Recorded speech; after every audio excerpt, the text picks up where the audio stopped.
All right, team, what's going on? I'm Tim Jenkins, and welcome to All Things QB, where I watch every single clip and break down the most important ones. Today, we've got Shedeur Sanders. We're talking about if he should be QB1 in Cleveland. Should he have been for a while? Should he be right now? But before we do that, please FTA this thing, which means comment for the algorithm. Please like this video and make sure you're subscribed to the channel. If you're new to the channel, this is your first video. I always say you can wait till the end, and hopefully I will earn that subscription. But without further ado, let's jump into the film. All right, team. First one we are opening with, and then here's the thing that I feel like I need to preface out of the gate, which is first and foremost, unimpressive day from a play calling standpoint. Now, this is my first Browns action of the season. This is my first Browns game of the season. So what I have to then say as I preface that is this normal or is this because of Shedeur, right? That's the way that you have to interpret a limited selection on the call sheet / no creativity. Is this their normal offense? Or is this because of the quarterback they have in there? So first play we've got for you guys, we got just a simple boot flat. Okay, so we've got our guy on the ball, right? He's going to be running this ultra high. I got the deep over chasing into the window. We've got a little block to flat. Shedeur's going to reverse out, fake it to the running back. We're going to boot out. He ends up just taking it to his flat, which is always eligible as a quarterback, right? Take it to the flat because you got pressure. And then this is a really great job by number 44. That's just competitive grit right there. Getting after it. Let's get to the tight so you guys can see the footwork needed to execute this thing. We got reverse out with the jet motion. You got to love that. Just a lot of flow to that way, right? We're trying to get a lot of flow to the right. Boom, snap back on the boot. Great job with the boot settle. Get it to the flat. Let him go do that. That's a really darn good job. Good job. Nice little concept, easy completion. This is one that I had to highlight because it's just like basically got a jailbreak up front. It's not screen because these linemen look at 77. That's how you know it's not screen. He's turning and chasing. The concept they have is actually a decent one, and it's very similar. You've got this ultra high. Sorry, my head's in the way. But you got this ultra high corner. And then you got this deep over running. Man, I think they've got the deep over. Like, if you hold up in protection, you got to imagine we got a shot at this deep over. Instead, Shedeur's got to bail out of there. So, and this is where it's always hard when you're evaluating these rookie quarterbacks. Does he know that he's free? Because watch, he starts retreating right away. He starts getting out of the pocket right away. So does he know, hey, we turned our line this way, and I've got too many here? Like, does he know that? So he knows this guy's going to be free. Is it just based on feel? Like, oh, he's feeling it. Like, he feels the pressure. Who knows? But ain't nobody is able to play quarterback if this is the look. And then our best, and, we've got the deep over. If we can get these guys to stay in and protect, we've got the deep over if we could somehow block it up. Tries to get to his check down, incomplete. This one might be one of the better throws, if not the best throw this week. I mean, flat out incredible. We've got bunch. Again, we've got another look defensively that we can't protect. Because they're in zero. Cover zero means they are guaranteed to have one more guy than we have. And this is just a flat out big time throw against zero. I mean, that's as good as it gets. Say all you want about Shedeur and his personality in the media or the way media covers him or whatever. This is a flat out football here.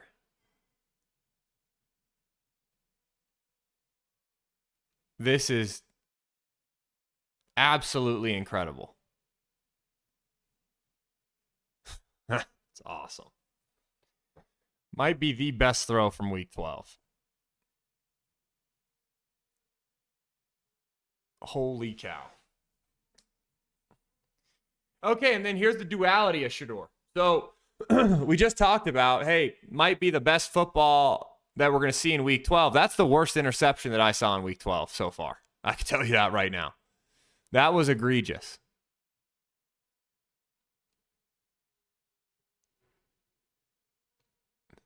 This is as simple of a concept as you're going to get. This is spacing. So you've got the inside release here. You've got this. We've got the Hank. You've got this. You literally work across the board. 1 to 2 to 3 to 4. And I'm not sure what got him off of, you know. So here's the thing, too, is the ball is one. I hate to drift on our feet. You can see this where it's a one stab. Stab ball needs to be out. He hops, which then makes it late. I mean, 2 guys almost pick it, right? He bypasses 1, which I just disagree with. But even if, like, that's just not a window for him. And he's late to the window, but that's also just not a Shedeur window. He needs to reset and take 85 over the ball where he's bodied up against 52. That's what we got to get to. Instead, we just force it in there. Yeah, that just ain't. So we went from maybe one of the better throws in week 12 to arguably the worst throw from week 12. So that's that.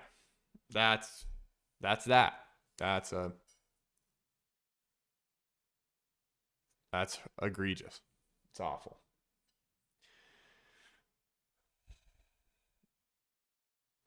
Yeah, that's one of the worst I think I've ever seen.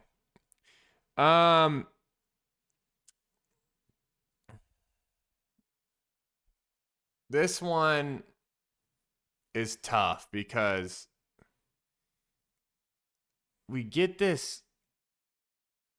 have this look to the boundary where you get this deep sit with the wheel. Marked it bad because I want you guys to watch this from the tight. It's like, so watch his eyes. First, he's getting out of the pocket. I'm not sure he has to. I feel like we could hard step up and we could deliver that read route. But he's throwing to someone here. Like, you can see his eyes are locked, and I don't know who he was throwing to. It's like right in between 2 of them. It's not great. I mean, if he's just throwing it away, I also don't know why, because we've got 3. Like, you've got 3. Put some height on it. Throw him up the sideline. We've got a shot at it. So I don't know what. That was a weird one. That was a weird one. This one was great, man. We got a little movement dig. That's awesome. Concept-wise, this is just, you've got the deep runoff on the other side. You've got the stick-it-8 post that converts. You got the big in.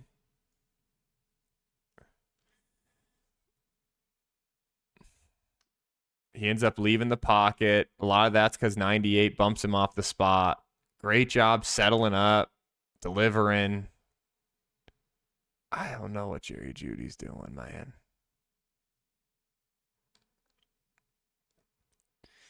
Just a really good job buying time, delivering a great catchable football. Buys time. Great little catchable football. What are we doing? How do we not? This is a great play by 11, too. You love that punch out. Boom.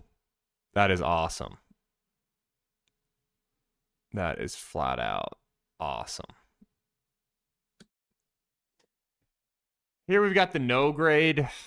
We've got play action off of power, which I absolutely love. I'm not sure. Yeah. just feels like a tweener to me, man. Like, that's just not, I mean, not a look personally that you see people often get to the deep over against.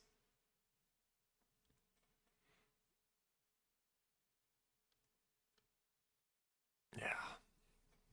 Just not a quality decision. Got it as a no grade because there's nowhere really to go with the football, but you could argue that that's a minus for putting the ball in harm's way a little bit. Now we got the Raiders to give a little friendly fire, but this I love the design of.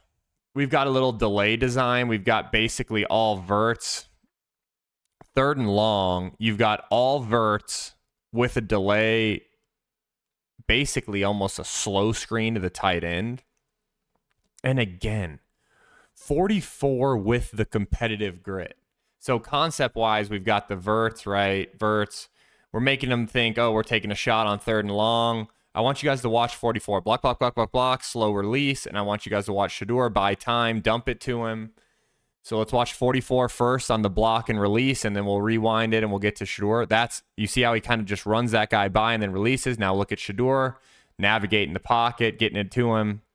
It's a really good job. And then from there, it's just 44 just being a little bit more competitive than everybody else on the football field. Which, as a play designer, you've got to really enjoy. Look at this, though.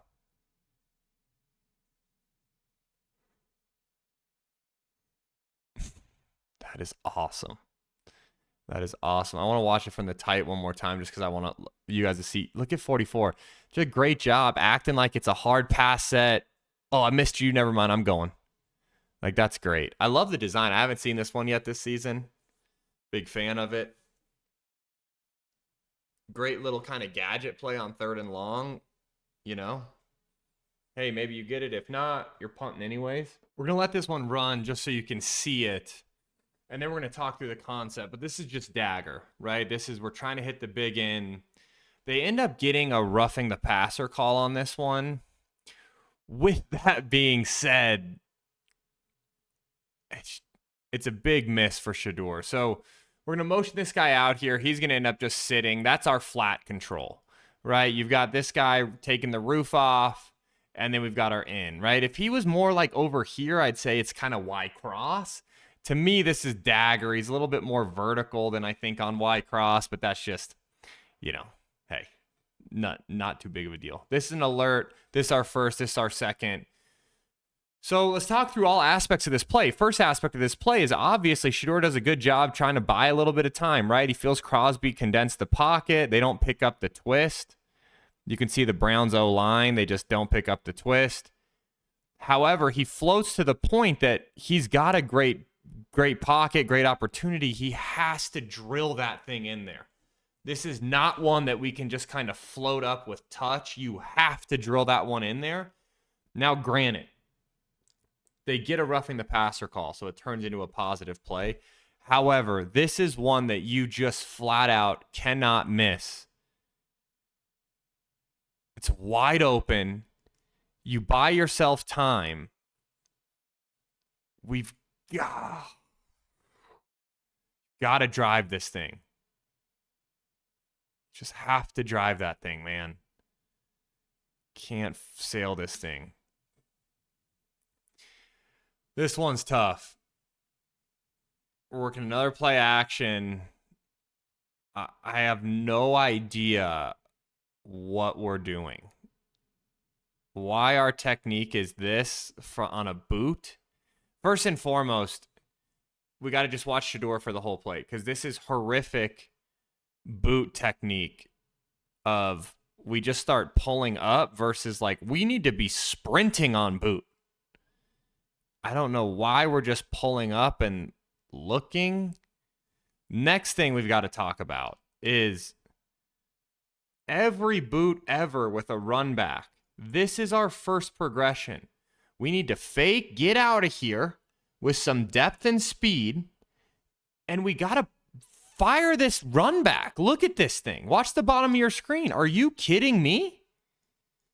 This is golden. This is perfect.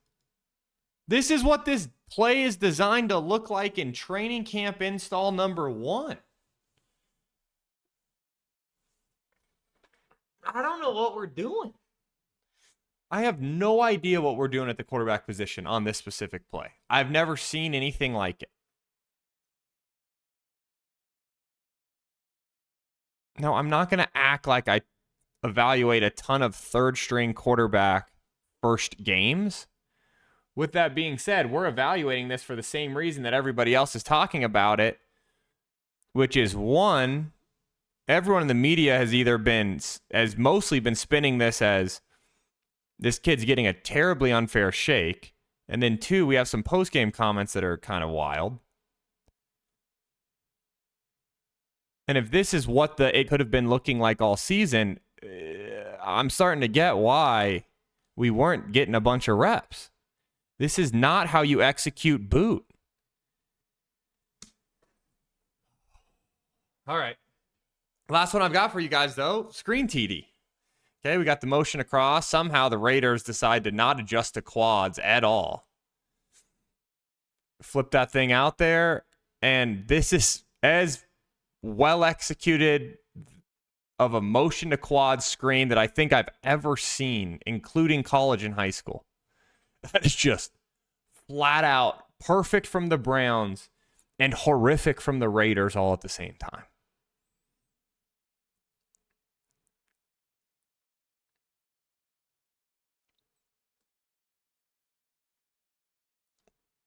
Look at this thing.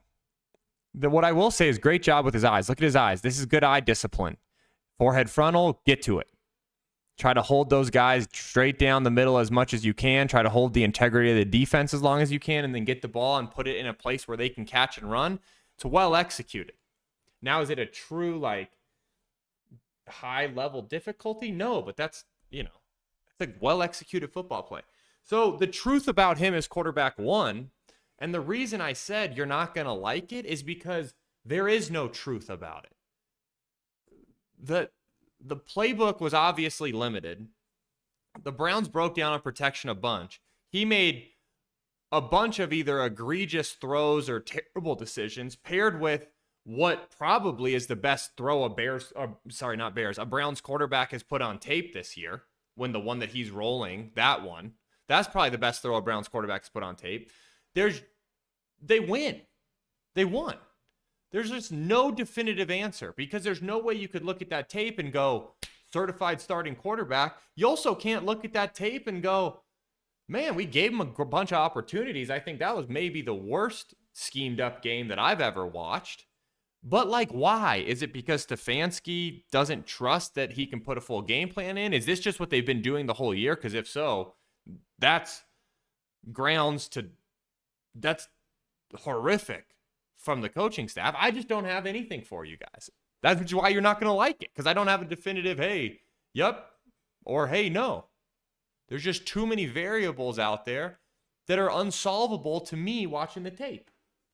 So I want you guys to comment. Let me know what you thought. I hope you guys have a great Thanksgiving with friends, family, whoever you're celebrating it with. I hope you're celebrating it with someone. I hope you're getting together with someone, getting some good, just quality time of hanging and talking, maybe watching some football, watching some football, hopefully. And I hope you guys enjoy this breakdown. So until next time, peace.